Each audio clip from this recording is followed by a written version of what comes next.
카지노가 이제 마지막 회만을 남겨두고 있어서 그런지 차무식의 결말에 대한 관심이 높아지고 있는 것 같습니다.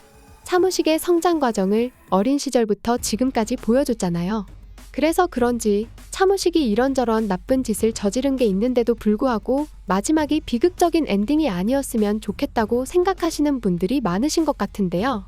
차무식의 결말을 결정지은 사람은 의외로 호구인 정석우일지도 모르겠다는 생각이 들었습니다.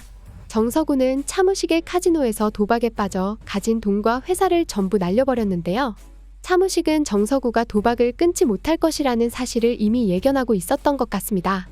정석우는 차무식한테 30억을 투자할 테니 한 달에 3천만 원씩만 배당을 달라고 하면서 그걸로만 놀겠다는 제안을 했었는데요. 한 달에 3천만 원이면 어느 정도 사치스럽게 생활을 한다고 해도 충분히 호화롭게 살 수 있을 만한 돈이잖아요.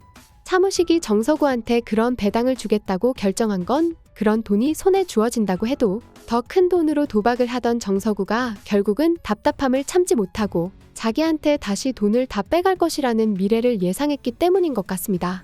차무식의 예상대로 정석우는 차무식한테 맡겨놨던 30억까지 전부 탈탈 털어서 도박에 탕진해버렸는데요.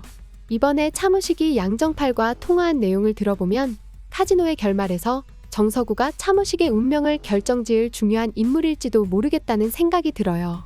라울과 호세를 제거했다고 의심받은 차무식은 빅보스를 피해 한국으로 돌아와 버렸는데요.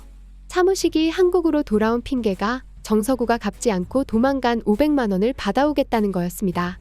양정팔의 말을 들어보면 정석우가 카지노에서 잃은 돈만 해도 벌써 200억이었던 모양인데요.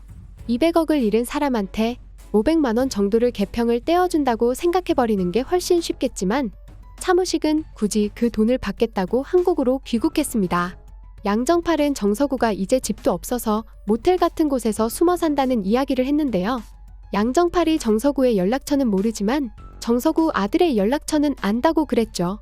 차무식이 정석우를 찾아간 이유가 정말 떼어먹힌 500만 원을 받아내려고 그랬던 건 아닐 것 같아요. 돈을 더 빌려달라고 했던 정석우한테 차무식은 식사나 하시라고 하면서 더 이상 돈 거래를 하지 않겠다는 냉정한 모습을 보였지만 어쩌면 그게 정석우가 도박에서 손을 끊게 하려고 그랬던 걸지도 모르겠다는 생각이 들었는데요. 이제 빈털터리가 된 정석우를 더 이상 챙길 이유가 없어서 그랬던 걸 수도 있겠죠. 차무식의 내심이 어느 쪽이었는지가 차무식의 결말을 결정하게 될 것 같은데요. 빈털터리가 된 정석우를 내팽개쳤을 뿐이었고 한국으로 돌아온 이후로 정석우가 떼먹은 돈을 언급한 건 단순히 빅보스한테서 도망갈 핑계가 필요했을 뿐이었다면 차무식은 정석우의 손에 비극적인 결말을 맞게 될지도 모른다는 예감이 드는데요. 정석우는 자기를 찾아온 차무식을 기습적으로 공격해서 자기 인생을 망가뜨린 책임을 차무식한테 전가해버릴 것 같습니다. 무서운 세계에서도 끝까지 살아남았던 차무식이었지만 호구가 자기를 기습적으로 공격할 거라고는 전혀 예상치 못했을 것 같은데요. 아무리 차무식이라고 해도 갑자기 뒤에서 찌른 칼을 피할 수는 없는 노릇이겠죠.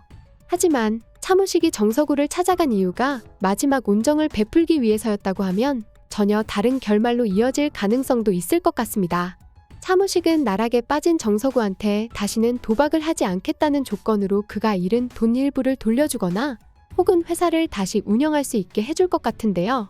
차무식은 그렇게 정석우한테 은인이 되고 차무식이 위기에 빠진 순간 정석우가 차무식한테 은혜를 갚으면서 차무식의 결말이 비극적이게 되는 것을 막아줄지도 모르겠다는 생각이 드네요. 결국 차무식의 결말은 차무식이 어떤 마음을 품고 있는지로 결정될 것 같다는 이야기였습니다. 여기까지 리뷰소녀였습니다. 구독 꾹 해주실 거죠?